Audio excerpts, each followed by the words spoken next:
Hi everyone, I'm Carolina. And I'm Amanda. And we're here for Buddhi Babble. We've got a special guest for you today. Her name is Rivian Bütikofer. She's been my art teacher for 20 years, and Amanda has also painted with her on several different occasions.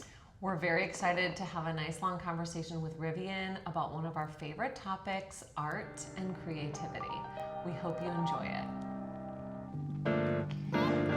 All right, we are here with Rivian Bütikofer. She's my art teacher. She's been teaching me art for almost 20 years, and she has been teaching others for over 50 years. So welcome, Rivian. Thanks for being here. You're welcome.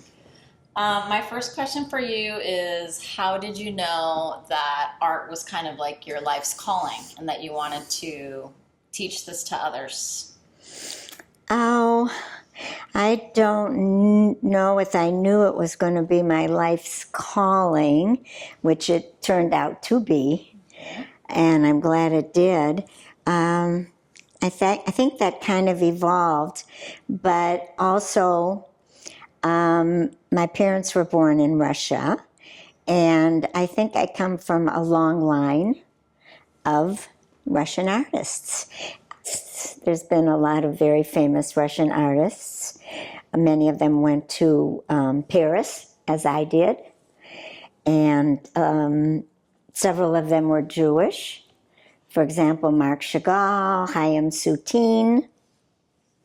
And my father was an artist, but he didn't, unfortunately, allow himself to get into it too much. He was a dentist, and that was part of his art, but he did paint also.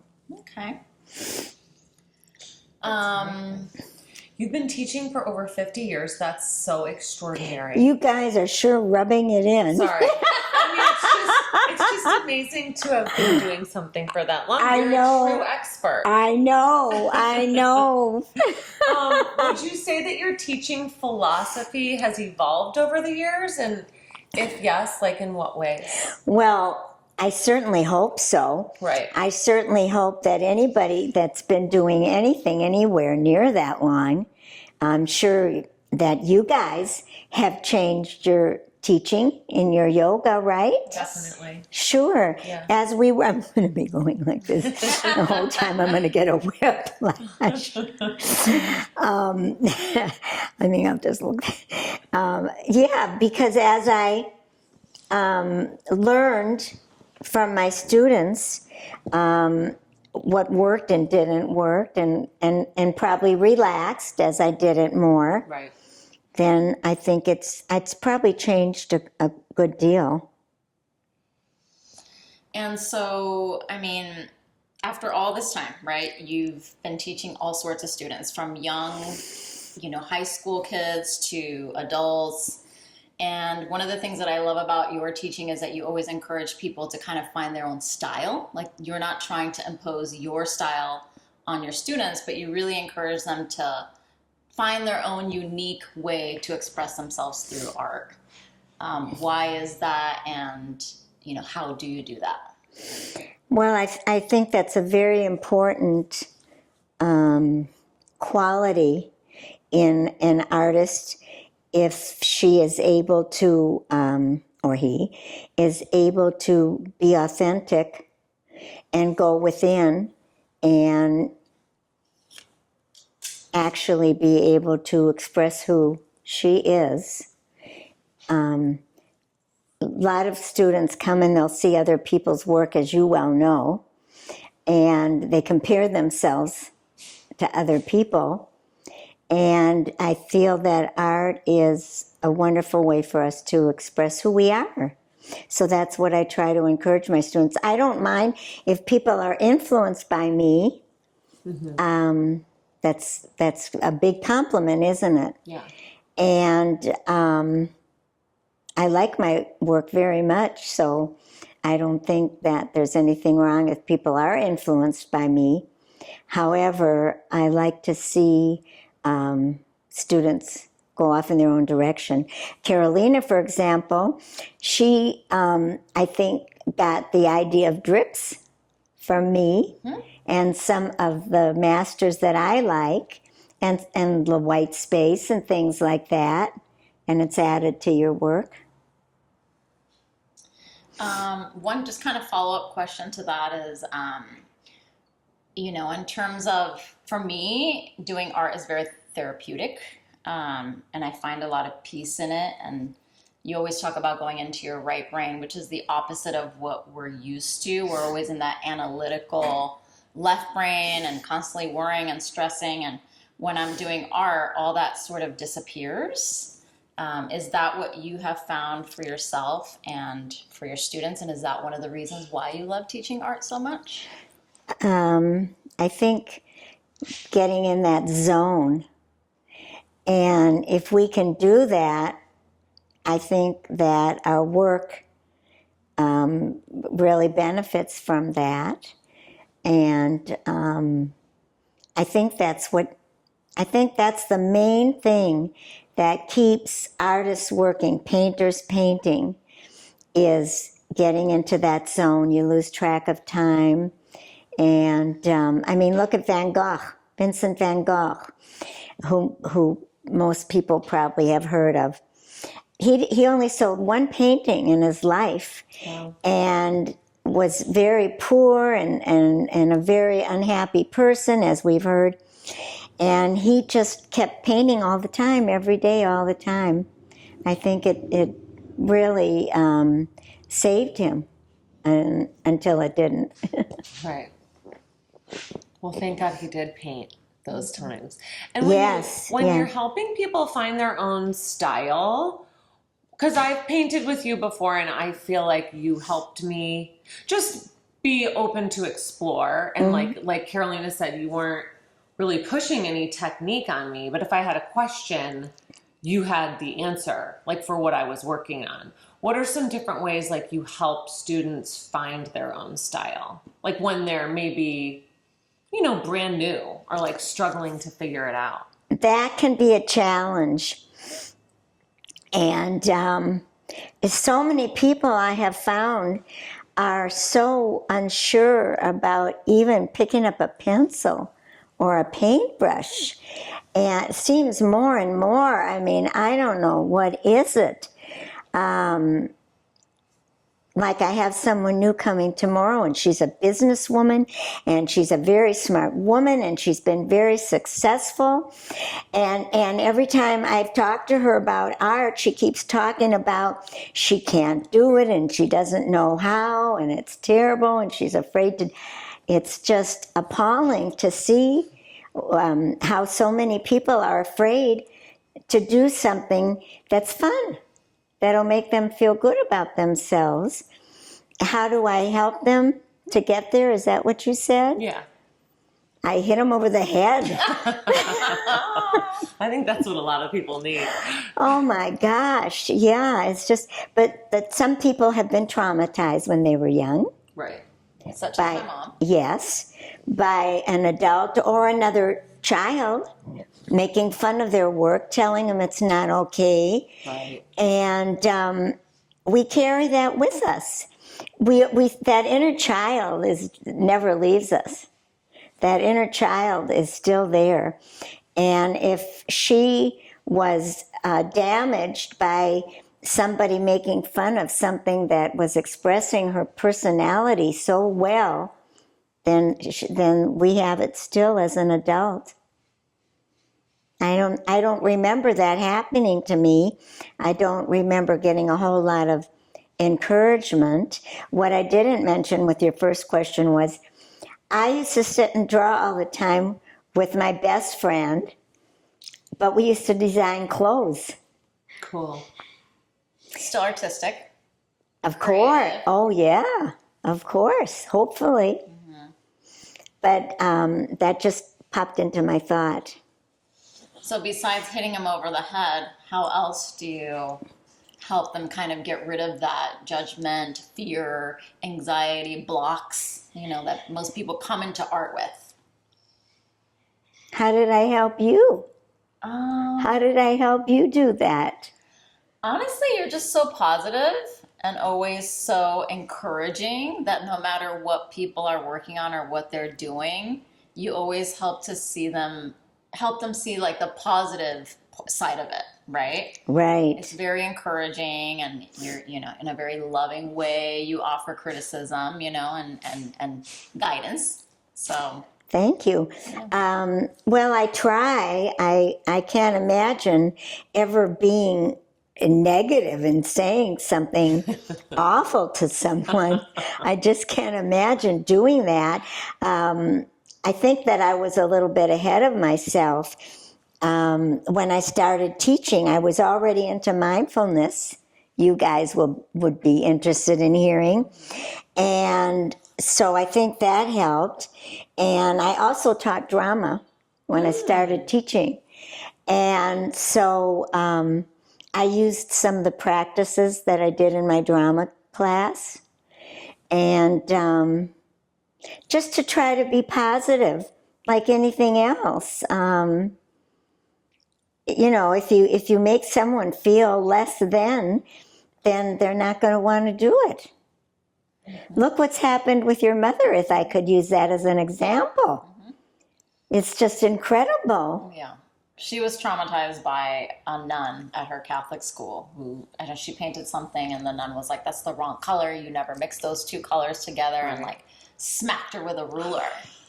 And ever since I'm then, only laughing because it's such a classic story. I know, it's not really funny. We laugh because it's incongruous. It's ridiculous. Just true over and over again.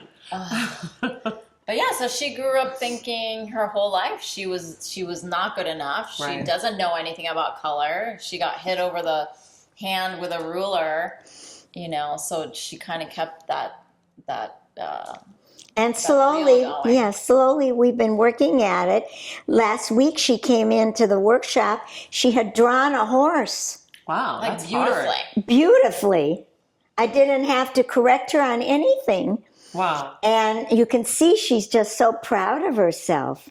It just makes her so happy. And what I did start, I used to have my own art school, by the way, and it was called The Magic of Art. And I did art therapy. And in fact, sometimes if a therapist or psychiatrist or someone would send a child to me, because I taught children then and adults. So that's part of art therapy. I guess I kind of fell into that. Well, it's neat. This lady's going to come tomorrow and she's going to face a fear. I mean, she clearly sounds like she's scared a little bit. She is. To put herself out there, and even to you have to access a different part of yourself.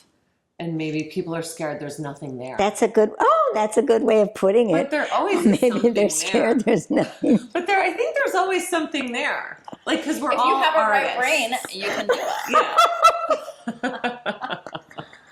Oh my God. But I remember one time I was here, and there was someone else here who was also new. And I think I don't need to say who it was, but you sat and had her work on the color wheel. And I thought that was really smart because it's basic and it's easy to understand. And I remember, you had her sort of working on that. And then from there, she created something that day.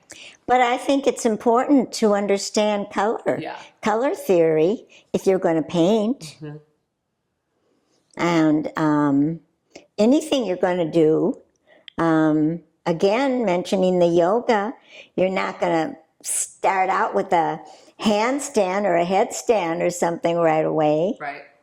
Yes. They have to learn the basics and also develop some confidence. Yeah. And I just think it really worked. Like something so simple but so important, kind of relaxed her, it seemed like. Art is fun. Everybody can do it.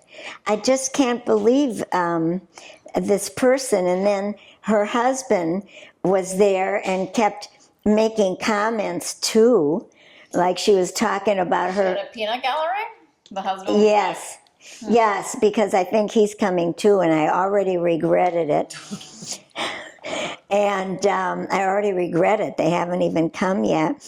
And he kept saying something about she was in third grade level, but he was also putting himself down.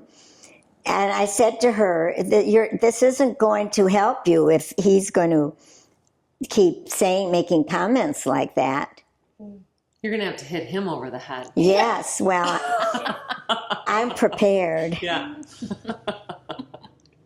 What's like the most common block or fear, just because we're kind of talking about this woman, that you see in students, and how do you help them break through it? Oh, well, as we were just saying, I think maybe people, don't you think, compare themselves to other people?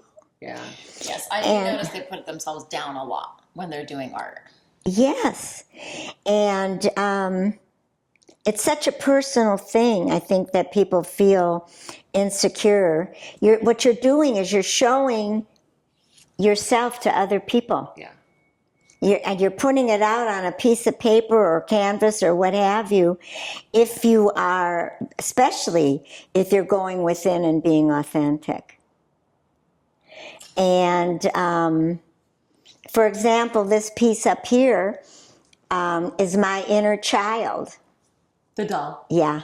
I like that. And if I was self-conscious about it, I don't know that I would have done that. Well, I wouldn't have done most of the things that I've done. Makes sense. And so just how do I help them do that? Mm-hmm. I just try to be patient and help develop confidence. You're good at that. Thank you. So you live here in Mission Beach, pretty close to the beach, and you do all your classes here in your home studio. Do you think living by the ocean and kind of being around this beachy environment influences your work and your teaching? You know, I don't know that I ever thought of that until I saw the question. Mm-hmm. And I imagine it certainly contributes to my sense of freedom in my expression, most of all the ocean. Mm-hmm. And there's quite a few free-wheeling, or whatever you want to call them, people around here. Mm-hmm. It's mostly young people. And I suppose, if I lived in one of those buildings with all older people, something, oh, God forbid. Right.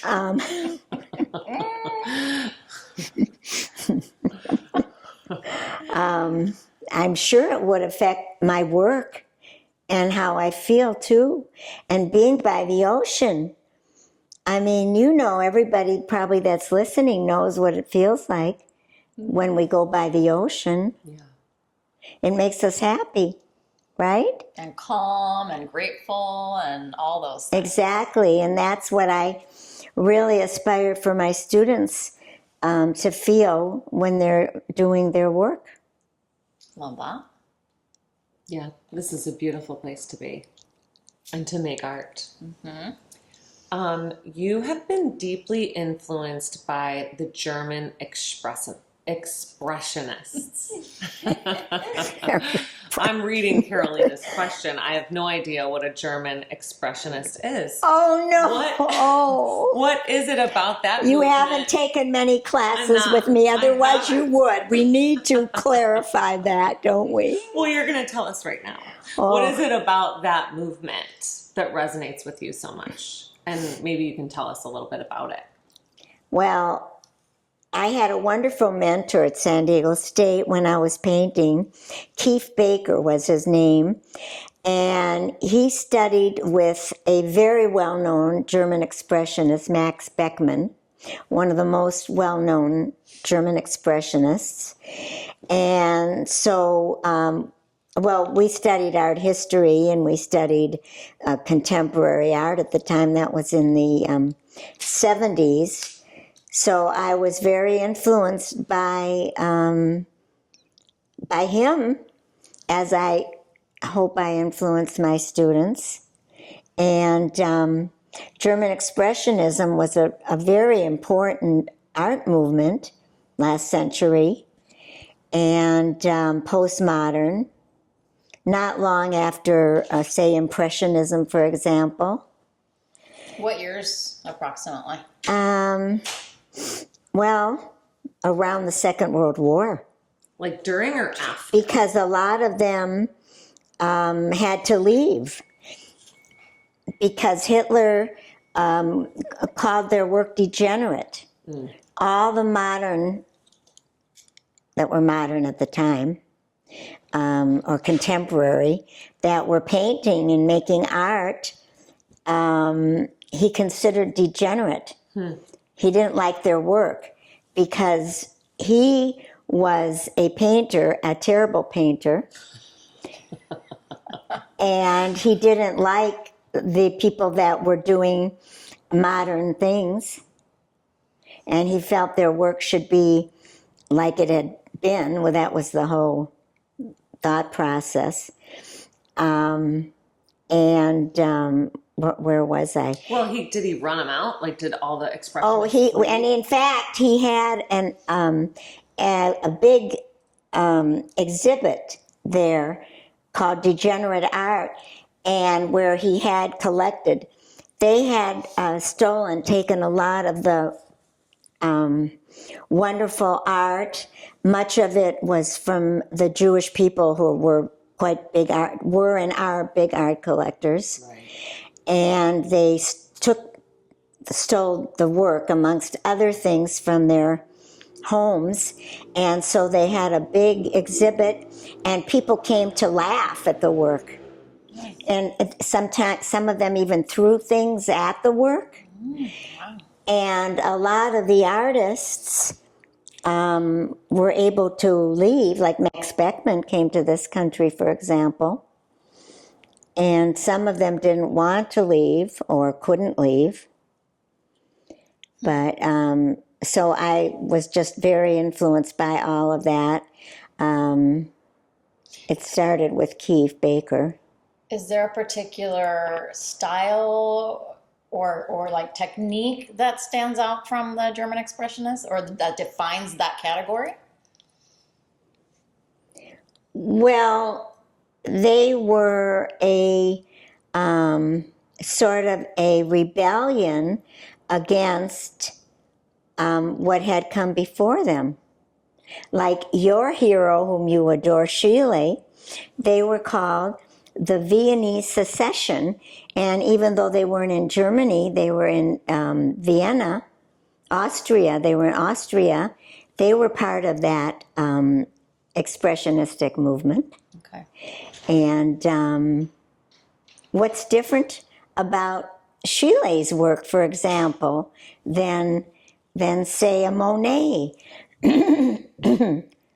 or a known Impressionist? What is different about Schiele's work? She's getting put on the spot. I like it. She didn't expect this. They're amazing. It's just the line use, some of it looks very unfinished, the use of color.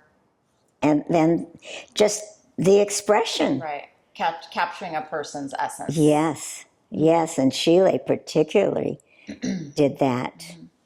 So I guess that spoke to me, and I'm sure my work is still influenced by that. Is there a favorite German expressionist that you have, or a couple of favorites? Well, there were two groups of German expressionism. One was Die Brücke, and one was Der Blaue Reiter. And there were a lot of people involved in those groups.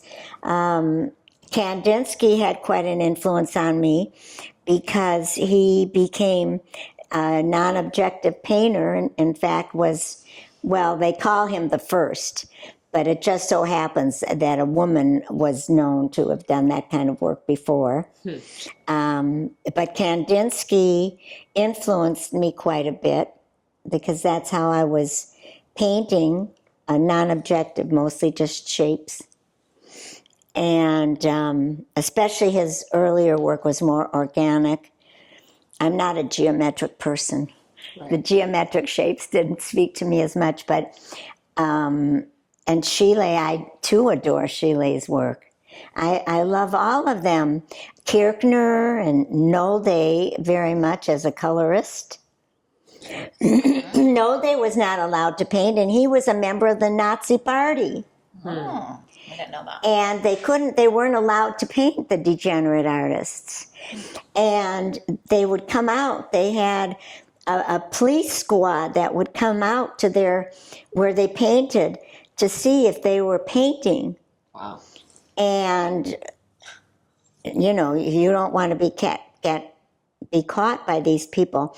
And it just so happens Nolde had gone to school with the guy that was in charge of that squad that went out to see, and he gave him heads up. That's why he started painting in watercolor instead of oils, because then when the guy let him know they were coming, he could put everything away and hide his work, and they wouldn't smell the oil paint. Wow. Crazy. I have a book on Nolde's work called The Unfinished Paintings, because they were watercolor and so very different. That's very interesting. I've got a lot of stories that are starting to come out now. It's like therapy. So this, like, German Expressionism happened during such a turbulent time. I mean, to put it lightly, it's one of the worst times in our history. Do you think, do you have any thoughts about how art and historical context interact? Like, maybe the Expressionists wouldn't have been as prolific if they hadn't been faced with such hardship at the time. Do you think today's world calls... That's very good, Amanda. That's very good. Yeah, I mean, I would imagine that. Like, well, sure. I think that, I mean, look at how society and people in general are affected by what's going on at the time. Right. I don't need to start getting into it now, but it's very clear to see it. And of course it's affecting what artists are doing. I think that was one of your questions, but yeah, like now, are you talking about just like today's world? There's a lot of, I don't know, I guess there's just a lot of conflicts, especially of ideas. Yes, very much so. And what did you ask me? Well, is it like affecting your art? And do you think it's an important part of how people make art? Like what's going on in the world at the time? Well, there was an art movement last century called conceptual art, and it was more... the concept was even more important than the finished piece. And much of my work is conceptual. Most of my work is conceptual, unless it's just a portrait. Meaning it has meaning behind what the image is, correct? Or influenced with certain ideas? Yes, an idea or a value or comment on the world. Very much so. I mean, I could definitely point things out to you and show you. Yeah. We'll definitely do a little video about that for Instagram. Yeah, I mean, now that you say it, I'm seeing a lot of concepts. And just like messages and ideas. Like you said, it's much more than the actual piece. It's what you're trying to convey. Right, right. And I think that's one of the reasons why German Expressionism or Expressionism influenced me. Yeah. I've not done, I can't think of much impressionistic work that I've done. Not that I think Impressionism is beautiful. There's been a lot of wonderful impressionistic masters, but I think I have gone toward what was more my personality, perhaps, and my history, right? My individual history. And is impressionism more of just a style of painting, and there's not much of a concept or message behind it? Oh, well, I was going to tell you about expressionism. Impressionism. Well, it was a style that developed after classical painting, where they wanted to have everything look just exactly like the artist saw it, or society, if you will, saw it. And Expressionism was very much a change from that. The colors were much stronger. The facial expressions, the movement, the compositions, everything. How do you take the time to weave some of this history into your classes when you're teaching? Oh, how do I keep myself from doing it, right? Yeah, I think it's important and adds a very important layer to the learning process. I think it's very important. I think that's what probably fed my passion for art, was studying art history when I took art history courses, and it just opened up a whole world to me, and I've continued ever since. I devour art history every day. Hans will sometimes say, "Get off of that phone," because I'm reading about art history. I'm not scrolling about who's going out with whom. You do have a lot of books too. A lot of books. Oh, yeah, thank you for mentioning. Yes, we have an extensive library of art books. Incredible. Upstairs and down here. And I do love them. I said when I was going to retire, then I would read them all. But I guess I haven't retired, so. You should never retire. I hope not. Yeah. I hope not. And so when you do teach art history in your classes, I mean, from my experience, you talk about the different artists, you tell a lot of stories, and you encourage people to look at your books, which I think is great. Yes, yes. My students used to look at the books more. Now I wonder. dive in. Pardon me? Now they just want to dive in. I wonder if that has something to do with social media or the internet. Like our attention span is too short to even look at an art book. Maybe. Or we would see something we like on social media and use that as a reference instead of looking I at hadn't books. thought about it, but it just occurred to me, because I do hear people referencing that parents will say about their children and reading and books, and a lot of people, let's face it, our society has been enormously affected by the internet and social media. And maybe why I just was thinking, because we used to bring books home whenever we traveled to Europe or wherever. Yeah. I have books from Russia art books. I have wonderful books, and they don't look at them very much. It seems like most of the time do. I like looking at it. Yeah. It just even looking at other images gives you so many ideas in terms of color composition, all that stuff. Sure. So you've been really into mixed media, I think, for a while now, and you've influenced me to play around with more mixed media. Why is that, and how do you teach people to do that? I basically was a painter.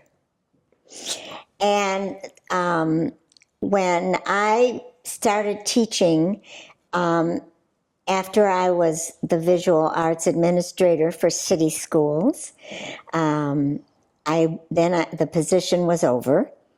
They did away with that position, actually. We won't go into that, what they did to the arts in the schools, and music. But I went to teach at University City High School, and they gave me advanced placement art, which is a studio art class, college level. And I was required to teach them all different media. And I had basically been a painter, an oil painter. And so I had to start working with them with different media. I take that back. A thought just popped into my mind. No, a picture. My first teaching job was at Spring Valley. It was called, what is it called now? Middle school? Yeah. It was called Spring Valley Junior High School. And they gave me a crafts, they called it crafts. A lot of the crafts now are considered fine arts, like clay and etc. most. But they gave me a crafts class, and I was a painter, as I have now mentioned multiple times. And I don't think I even really, I don't know if I'd ever even worked with clay. So I took a class at UCSD while I was teaching of learning the wheel. And I taught hand building and the wheel. And I also took a class on enameling and cloisonne. And so, and I did all those things too. And that, learned along with my students. That's very cool. So I got into mixed media right away when I started teaching, because I hadn't been that interested in it. It wasn't as big last century anyway. But now I love it. Oh, and then when I got the position at University City High School, I had to, my students had to turn in a portfolio with all kinds of different media that they had worked with. I feel like that's easier for people than just painting. And maybe, I don't know, less intimidating because you can use photos, you can use found objects, you can paint, you can draw. It's kind of like there's no rules. I think so. Well, you don't have a lot of rules with your painting either. But I do agree with you totally, because people think that it's a lot easier because they can do collage. And in some ways, maybe it is. I mean, to be a good painter, don't even get me started, because I just have been exposed to two instances where these people are supposedly really good artists. They're painters. And first of all, you wouldn't be able to tell one from the other. And second of all, you wouldn't be able to tell whose work it is anyway. And they're pretty good at what they're doing. They're doing non-objective shapes and colors with nice palettes. It's so been there, done that last century, whereas your work, you can tell that it's a Carolina. That's true. It's a Vivus, right? I guess. It has a uniqueness to it, an individuality to it. And my work too. I don't remember too much what you did when you were here. Forgive me. I don't think I have a style. You asked me that question earlier. I didn't even answer it. It takes years to develop a style. Yeah. And does one really need to develop a style? Right. No. Galleries want you to, but anyway, painting, to be a good painter, it is a very, very challenging thing to do. It's like a lot of time and commitment. Yes, and understanding of art history and yourself, understanding yourself if you're doing good work, authentic work, right? Yeah. That's very cool. Can you walk us through like a typical class in your studio? What does that look like? And kind of what's the energy and the atmosphere that you're trying to create with your students? Well, first of all, I want everyone to feel comfortable. And so if the people don't all know one another, usually I'll have people introduce themselves a little bit.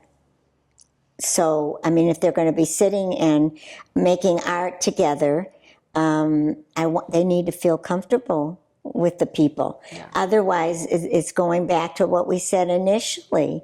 It's such a personal thing that maybe they won't feel comfortable expressing who they are. And then my classes now that we're having them all here are smaller because I don't want to take too many because there's just not comfortable room for too many. And there's a lot more talking going on than there were when I taught bigger classes elsewhere. Because if there was like 12 people and everybody's talking, forget the right brain concept, right? Right. Yeah, but I was thinking the other day, I meant to ask you, still, but you're so very good at shutting out the talking and the noise when you're painting, aren't you? Yes, I like going to a zone. You do. You really do. So when I taught kids, middle school and high school, you could.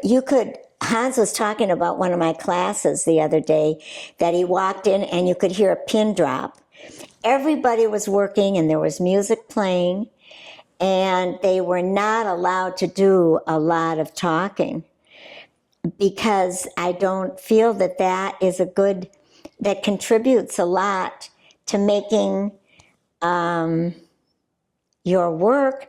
However, now it seems like my sessions, and that might have something to do with the time we're in now too.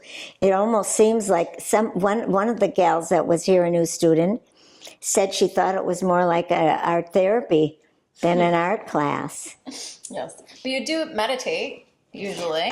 Usually we meditate at the beginning. Thank you for bringing that up.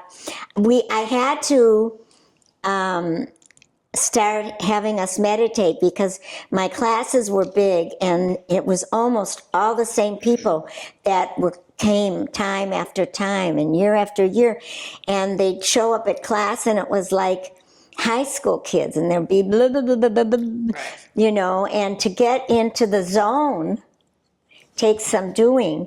So we started meditating years and years ago. And I would really like to do that here, but people come more at different times. I don't know. We'll have to talk about that because I think meditation is a wonderful concept to include when you're making art. It is meditative anyway.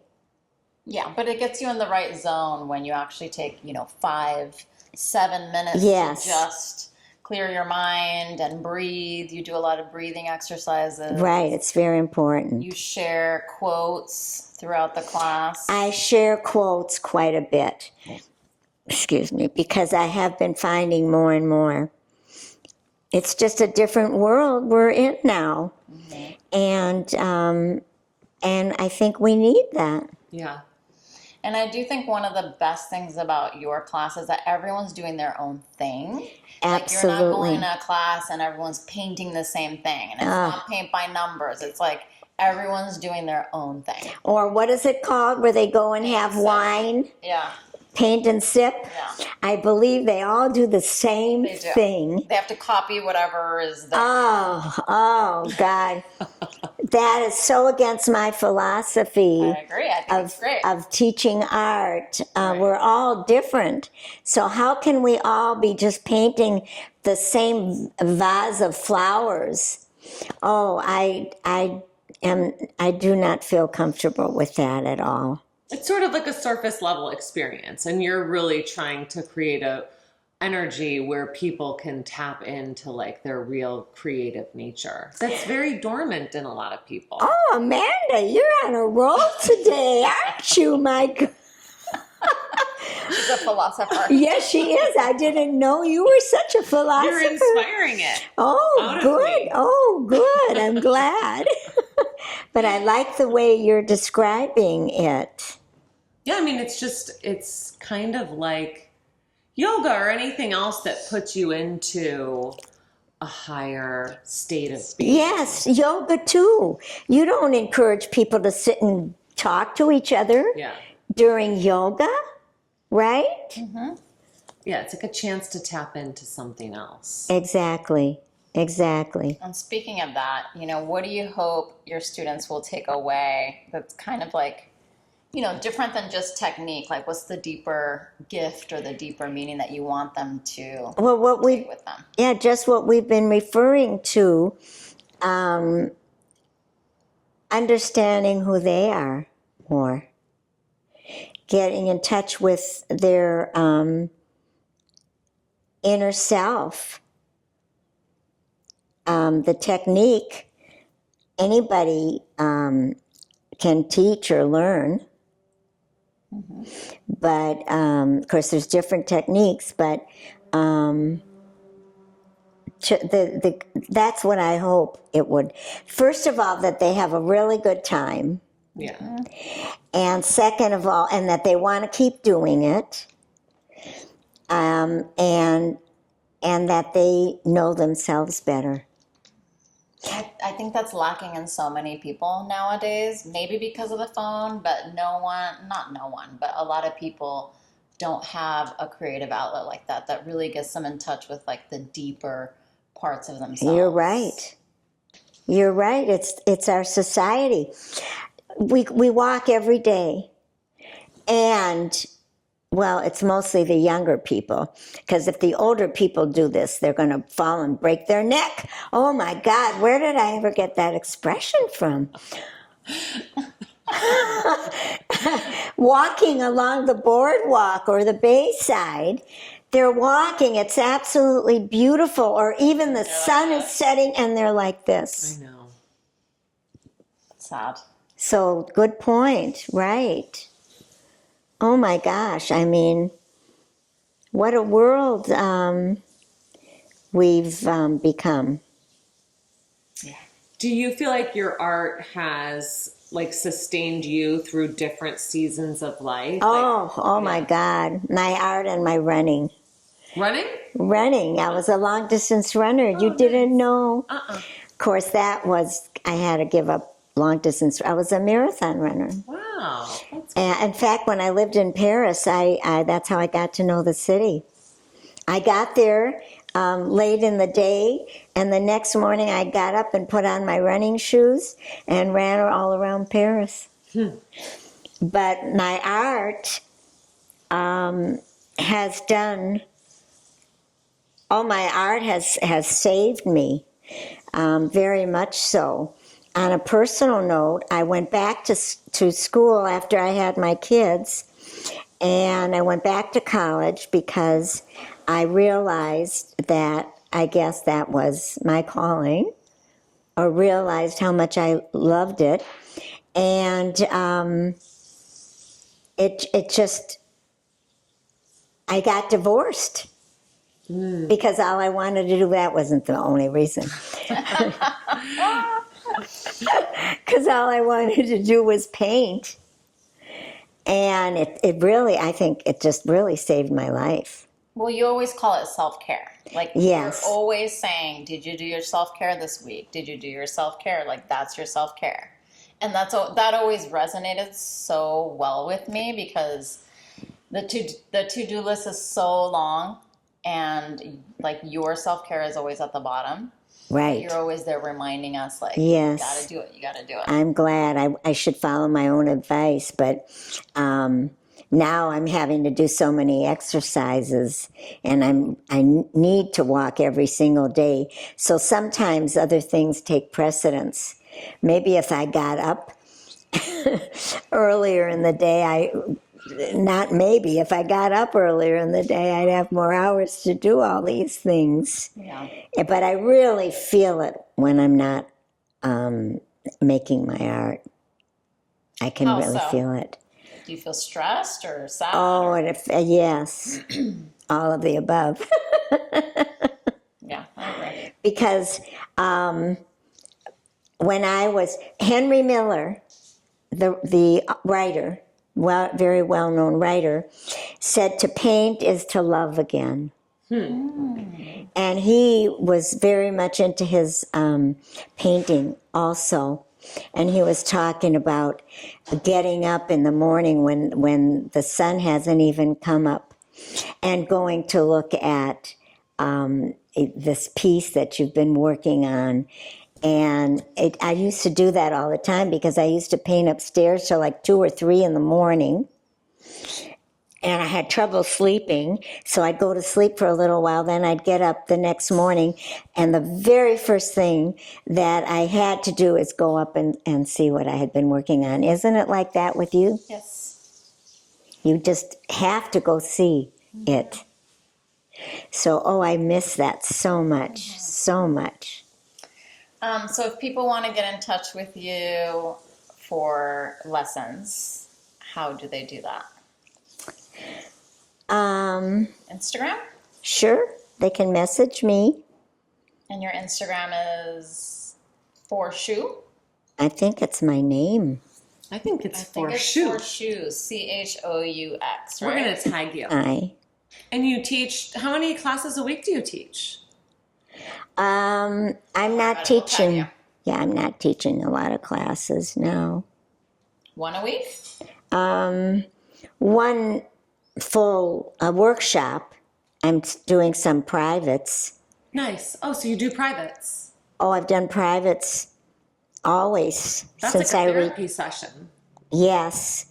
And head to our Instagram also if you want to see some videos of Rivian's work, because it's certainly not just paintings. You have like sculpture, you have so many different types of artwork, and we definitely want to show some of that. I'd love that. Oh, okay. Well, thank you so much, Rivian, for taking Thank the time you. to answer our lengthy questions. Thank you. Thank you so much. I hope that I answered them in a correct way, Absolutely. I think acceptable way, interesting way. you were perfect. Oh, Thank you so much. You're very We love welcome. you. Thank you. I love you guys too. Okay, that was really fun. She's such a fun person to talk to, and she obviously loves what she does. That was really interesting, just hearing all about the artists that inspire her. Even talk about Carolina and her wonderful art. So just remember, we're all creative and we're all artists inside, and Rivian's a really, really great teacher to bring it out. And it's also, it goes beyond art, I think, just in terms of like giving your mind that break that it needs. And it's a huge stress reliever for me. And I really do think just using that part of your brain is so therapeutic and so calming and so good for your soul. Yeah. So thank you for listening. We are working on getting another guest for you next month, so stay tuned.